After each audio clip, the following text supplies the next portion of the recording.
ಶ್ರೀ ಗುರು ಬಸವಲಿಂಗಾಯ ನಮಃ. ವಿಶ್ವಗುರು ಕ್ರಾಂತಿಯೋಗಿ ಜಗಜ್ಯೋತಿ ಮಹಾತ್ಮ ಬಸವಣ್ಣನವರನ್ನು,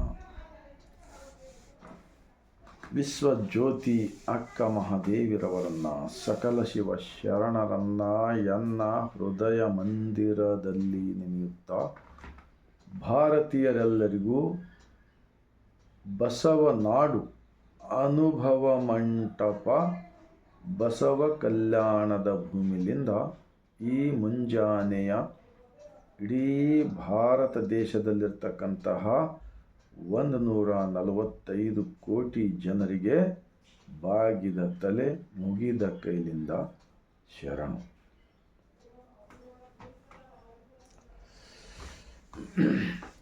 ಒಂದು ಮಹಾತ್ಮ ಬಸವಣ್ಣನವರ ವಚನ. ಬೇವಿನ ಬೀಜವ ಬಿತ್ತಿ ಬೆಲ್ಲದ ಕಟ್ಟೆಯೇ ಕಟ್ಟಿ ಆಕಳ ಹಾಲವ ನೆರೆದು ಜೇನು ತುಪ್ಪ ಹೊಯ್ದರೆ ಸಿಹಿಯಾಗಬಹುದೇ, ಕಹಿಯಾಗುವುದಲ್ಲದೆ ಶಿವಭಕ್ತರಲ್ಲದವರು ನುಡಿಯಲಾಗದು ಕೂಡಲ ಸಂಗಮ ದೇವ. ಇತ್ತೀಚಿನ ದಿನಗಳಲ್ಲಿ ಅಣ್ಣ ಬಸವಣ್ಣನವರು ಸ್ಥಾಪಿಸಿದ 12ನೇ ಶತಮಾನದ ಸಮಾನತೆ, ಸಕಲ ಜೀವಾತ್ಮರ ಲೇಷಿಗಾಗಿ ದಯವೇ ಧರ್ಮದ ಮೂಲ, ಅರಿವೇ ಗುರು, ಕಾಯಕವೇ ಕೈಲಾಸ, ಹೀಗೆ ಎಲ್ಲ ಒಂದು ಸಮಗ್ರ ಮಾನವನ ಕಲ್ಯಾಣಕ್ಕಾಗಿ, ಬರೀ ಭಾರತ ಅಷ್ಟೇ ಅಲ್ಲ ಜಗತ್ತಿನ ಮಾನವರ ಕಲ್ಯಾಣಕ್ಕಾಗಿ ಸ್ಥಾಪಿಸಿದ ಅನುಭವ ಮಂಟಪದ ಶರಣರ ವಚನಗಳು ಇವತ್ತು ಭಾರತ ಅಷ್ಟೇ ಅಲ್ಲ ಜಗತ್ತದಾದ್ಯಂತ ಪ್ರಚಾರವಾಗುತ್ತಿದೆ. ಇಂತಹ ಪ್ರಚಾರವನ್ನು ಕಂಡು ಯಾರು ಬಸವಣ್ಣನವರನ್ನು ಒಪ್ಪಿಕೊಳ್ತಿಲ್ಲ, ಈಗ ಸ್ವಲ್ಪ ಬಸವಣ್ಣನವರ ಭಾವಚಿತ್ರಗಳನ್ನು ಹಾಕಿಕೊಂಡು ಏನೆಲ್ಲ ಕಾರ್ಯಕ್ರಮ ಮಾಡುತ್ತಿದ್ದಾರೆ. ಅದು ನೋಡಿ ನಮಗೆ ಸಂತೋಷವಾಗುತ್ತಿದೆ. ಆದರೆ ಇನ್ನೊಂದು ಅವರಲ್ಲಿ ನಮ್ಮ ವಿನಂತಿ ಏನಪ್ಪ ಅಂದರೆ, ಅಲ್ಲಮಪ್ರಭುರವರು, ಸಿದ್ದರಾಮೇಶ್ವರರವರು, ಅಕ್ಕ ಮಹಾದೇವಿರವರು, ಅಂಬಿಗರ ಚೌಡಯ್ಯ, ಮಡಿವಾಳ ಮಾಚಯ್ಯ, ಹೀಗೆ ಎಲ್ಲ 770 ಜನ ಅಮರಗಣಗಳು, ಲಕ್ಷದ ಮೇಲೆ 96,000 ದುಡಿಯುವ ವರ್ಗದವರು, ಉತ್ಪಾದಕ ವರ್ಗದವರು ಬಸವಣ್ಣನವರನ್ನು ಲಿಂಗ ಆಯತ ಧರ್ಮದ ಗುರು ಎಂದು ಒಪ್ಪಿಕೊಂಡಿದ್ದಾರೆ.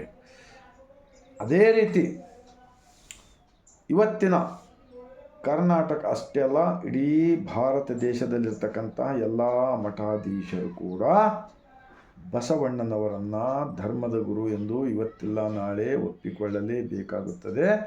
ಆದಷ್ಟು ಬೇಗನೆ ಒಪ್ಪಿಕೊಂಡು ಅವರ ಏಕದೇವ ಉಪಾಸನೆ ವಿಚಾರಗಳನ್ನು ಜನಮನಕ್ಕೆ ಮುಟ್ಟಿಸುವುದಕ್ಕಿಂತ ಮುಂಚೆ ಅವರು ಸ್ವಂತ ಏಕದೇವ ಉಪಾಸಕರಾಗಬೇಕು. ಆನಂತರ ಸಮಾಜದಲ್ಲಿ ಇಂತಹ ಸರಳ ಜೀವನವನ್ನು ಬಿತ್ತಿ ಬೆಳೆಸಬೇಕು.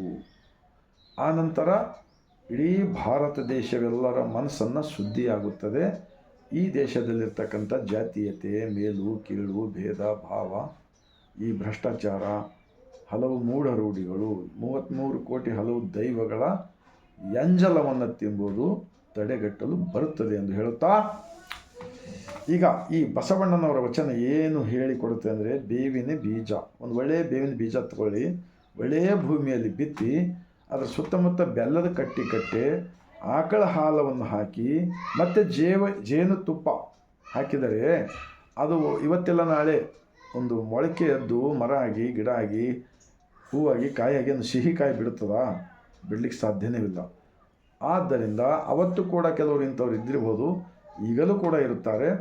ತಮ್ಮ ಮನಸ್ಸುಗಳನ್ನು ಬದಲಾವಣೆ ಮಾಡಿಕೊಳ್ಳಿರಿ, ತಮ್ಮ ಸ್ವಾರ್ಥಗಳನ್ನು ಬಿಟ್ಟು ಬಿಡಬೇಕಾಗಿ ವಿನಂತಿಸಿಕೊಳ್ತಾ, ಜಗತ್ತದ ಕಲ್ಯಾಣ ಬಯಸ್ತಕ್ಕಂಥ ಯಾರ್ಯಾರು ಇರ್ತಾರೋ ಅವರು ತಮ್ಮ ಮನಸ್ಸನ್ನೇ ಆಟೋಮೆಟಿಕ್ವಾಗಿ ಕಲ್ಯಾಣವಾಗುತ್ತದೆ ಮತ್ತು ಇಡೀ ಭಾರತ ದೇಶದಲ್ಲಿ ಎಲ್ಲರೂ ಸಂತೋಷದಿಂದ ಕೂಡಿ ಬಾಳಲು ಬರುತ್ತದೆ ಎಂದು ಹೇಳುತ್ತಾ, ಆ ಕಾರಣಕ್ಕಾಗಿಯೇ ಇಡೀ ಜಗತ್ತವೇ ಬಸವಮಯವಾಗಲಿದೆ. ಇದರ ಲಾಭವನ್ನು ಯಾರು ಪಡಿತಾರೆ ಅವರಿಗೆ ದಿನನಿತ್ಯ ಮುಕ್ತಿ ಪಡೆಯಲು ಸಿಗುತ್ತದೆ.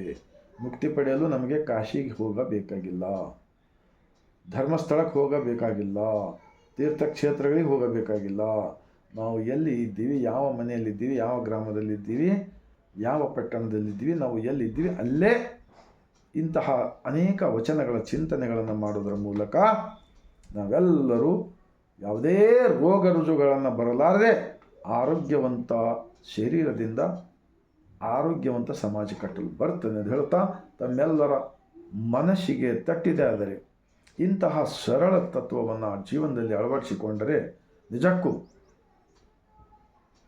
ನಮ್ಮೆಲ್ಲರೂ ಸಂತೋಷದಿಂದ ಬದುಕಲು ಬರುತ್ತದೆ ಎಂದು ಹೇಳ್ತಾ, 145 ಕೋಟಿ ಭಾರತೀಯರಿಗೆ, ಎಲ್ಲ ದೇಶದ ರಾಜಕಾರಣಿಗಳಿಗೆ, ಎಲ್ಲ ಧರ್ಮದ ಬೋಧನೆ ಮಾಡ್ತಕ್ಕಂಥವ್ರು ಬಸವಾದಿ ಶರಣರ ವಚನಗಳನ್ನು ಓದಿರಿ. ನಮ್ಮ ಜೀವನದಲ್ಲಿ ಬದಲಾವಣೆ ಆದರೆ ಮಾತ್ರ ನಮಗೆ ಕಲ್ಯಾಣವಾಗುತ್ತದೆ ಎಂದು ಹೇಳುತ್ತಾ, ಈ ಭೂಮಿಗೆ ಹುಟ್ಟಿ ಬಂದಿದ್ದಕ್ಕೆ ಸಾರ್ಥಕವಾಗುತ್ತದೆ ಎಂದು ಹೇಳುತ್ತಾ, ತಮ್ಮೆಲ್ಲರಿಗೂ ಈ ಕಳಕಳಿಯ ಬಸವಣ್ಣನವರ ವಿಚಾರದೊಂದಿಗೆ ಕೊನೆಯದಾಗಿ ನಾನು ನನ್ನ ಬಸವಣ್ಣನವರ ವಚನದ ವಿಚಾರವನ್ನು ಸಮಾಪ್ತ ಮಾಡುತ್ತಾ, ಇಡೀ ಭಾರತೀಯರಿಗೆ ಮತ್ತೊಮ್ಮೆ ಶರಣು.